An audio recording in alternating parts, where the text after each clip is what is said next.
अस्सलाम वालेकुम। Last video में हमने principal value of natural log of z discuss किया था, जिसमें हमने कहा था कि जो principal value of natural log of z है can be calculated by using this formula natural log of z absolute plus iota principal argument of z. अब इससे रिलेटेड कुछ एग्जांपल हम देखते हैं। जिस तरह एग्जांपल नंबर 1 है, फाइंड प्रिंसिपल वैल्यू और natural log of Z of the following complex number है z is equal to 2 plus 2 iota. यहाँ पे x2 है, y भी 2 है, दोनों पॉजिटिव है। इसका मतलब कि फर्स्ट क्वाड्रेंट में, तो फर्स्ट क्वाड्रेंट में एक ये फायदा होता है कि आपका जो प्रिंसिपल आर्गुमेंट ऑफ z होता है वो डायरेक्ट टेंजेंट इनवर्स y और x होता है। सो फर्स्ट ऑफ ऑल अगर हम ये z मॉड कैलकुलेट करेंगे, z mod is equal to r, और ये इक्वल होता है X square plus Y square under root which is equal to 8 under root.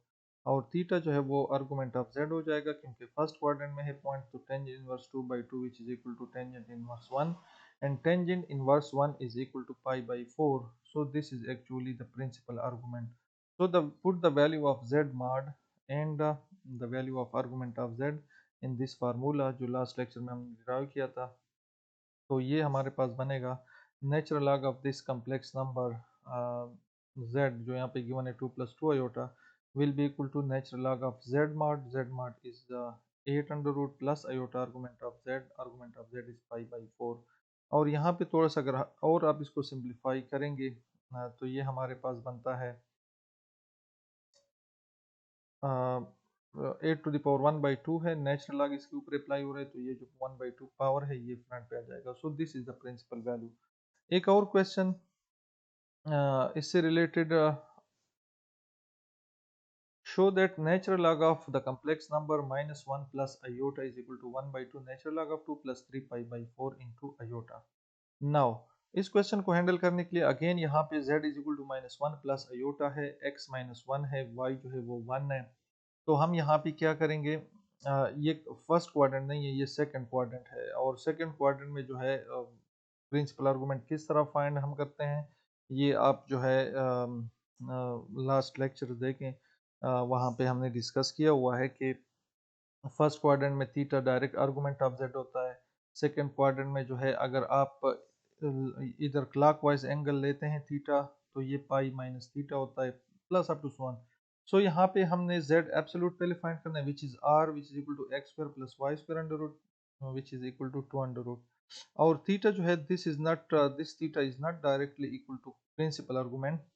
ये आप किस तरह करेंगे, टेंजेंट इनवर्स y और x हम मॉड फाइंड करें, तो ये बनेगा पाई बाई 4। और जो सेकंड क्वाड्रेंट है याद रखें, इसमें आपके पास जो प्रिंसिपल आर्गुमेंट होता है वो पाई माइनस थीटा होता है। ठीक है, तो थीटा जो है यहाँ पे ये वाला थीटा यानी थीटा स्टेरिक, this will be the principal argument, right. यानी पहले आप ये एंगल फाइंड करते हैं, ठीक है, इस साइड से जो भी एंगल आता है मॉड के साथ, सही है, तो ये बनेगा tangent inverse mod of y और x which is pi by 4। तो पाई बाई 4 का मतलब कि ये वाला एंगल जो यहाँ पे मैं मेंशन कर रहा हूँ, ठीक है। हमें चाहिए principal argument. Principal argument positive X axis से क्लॉकवाइज जो आपके पास ये एंगल बनता है, you know that this is principal argument. तो ये हम किस तरह फाइंड करेंगे, ये हम यहाँ से लेकर यहाँ तक ये पूरा जो हाफ प्लेन है ये पाई है, और पाई से ये थीटा को हम माइनस करेंगे, तो हमारे पास ये प्रिंसिपल आर्गुमेंट बचेगा। डिफरेंट अप्रोच आप अप्लाई कर सकते हैं। तो this principal argument theta is equal to pi minus pi by 4 which is equal to 3 pi by 4। just plug the values, z absolute is equal to 2 in this formula, and principal argument is equal to 3 pi by 4, we get natural log of, और यहाँ पे 2 under root जो है उसको natural log जब इसके ऊपर apply होगा, तो जो अंडर रूट है विच इज़ 1/2 ये पावर है, नेचुरल लॉग ऊपर इसके ऊपर अप्लाई हो रहा है, तो ये फ्रंट पे आ जाएगा। तो natural log of -1 plus iota is equal to 1/2 natural log of 2 plus iota 3 pi by 4, और यही हमने शो करना था। This is the right hand side. इसी तरह जनरल पावर्स के कुछ क्वेश्चन जो है, अगर हम देखें जनरल पावर, देखें आपके पास इस तरह के क्वेश्चन आते हैं, show that -1 to the power iota is equal to e to the power minus pi. अब how to start this question, देखें आपके पास ये अयोटा वाला जो टर्म होता है, इससे आप स्टार्ट करें। जिस तरह यहाँ पे -1 टू द पावर अयोटा है, तो -1 को आप कम्प्लेक्स नंबर असाइन करें, let suppose z is equal to -1, या -1 को हम 1 प्लस -1 + 0 आयोटा भी लिख सकते हैं। तो इस केस में जो है x-1 है, y जो है 0 है। तो पहले तो आपको पता होना चाहिए कि x-1 और y 0 ये पॉइंट होता कहाँ पे है। x-1 ये नेगेटिव साइड पे, ये जो पॉइंट है ये आपके पास एक्चुअली क्या है, -1 0, यानी x-1 और x एक्सिस के ऊपर जो है y 0 होता है। अब principal argument positive x axis से यहाँ तक जो डायरेक्ट एंगल होता है ये आपके पास क्या होता है, प्रिंसिपल आर्गुमेंट होता है। अब यहाँ पे आपको फिजिकली भी शो हो रहा है कि ये पाई की इक्वल है, लेकिन हाउ टू फाइंड दिस, पहले r फाइंड करें। r जो है x² + y² अंडर रूट आएगा विच इज इक्वल टू 1, और प्रिंसिपल आर्गुमेंट जो है, this is again not the principal argument directly. पहले आपने थीटा फाइंड किया, थीटा इस केस में जो है यहाँ पे नेगेटिव साइड से, क्योंकि लाइन के ऊपर है पॉइंट, तो थीटा जो है वो 0 है। या टेंजेंट इनवर्स y और x से आप थीटा फाइंड करें विच इज इक्वल टेंजेंट इनवर्स 0, और टेंजेंट इनवर्स 0 0 की इक्वल होता है। Again this is not principal argument, right, this is not principal argument. So second quadrant है, तो सेकंड क्वाड्रेंट में जो आपके पास आर्गुमेंट ऑफ z होता है, ये जो रेड कैलकुलेशन मैंने की है इसको आप फॉलो करें, ठीक है। तो आर्गुमेंट ऑफ z जो है ये पाई माइनस थीटा हो जाएगा, थीटा की वैल्यू 0 है, तो प्रिंसिपल आर्गुमेंट आएगा पाई माइनस 0 विच इज पाई। सो आपने एक प्रिंसिपल आर्गुमेंट भी फाइंड किया और आपने आर यानी जेड एब्सोल्यूट भी फाइंड किया। अब हमने यहाँ पे शो करना है -1 इज इक्वल टू e⁻⁻पाई। नाउ इस e⁻⁻ को हम इस तरह भी लिख सकते हैं e नेचुरल लॉग ऑफ -1 क्योंकि e और natural log will cancel each other.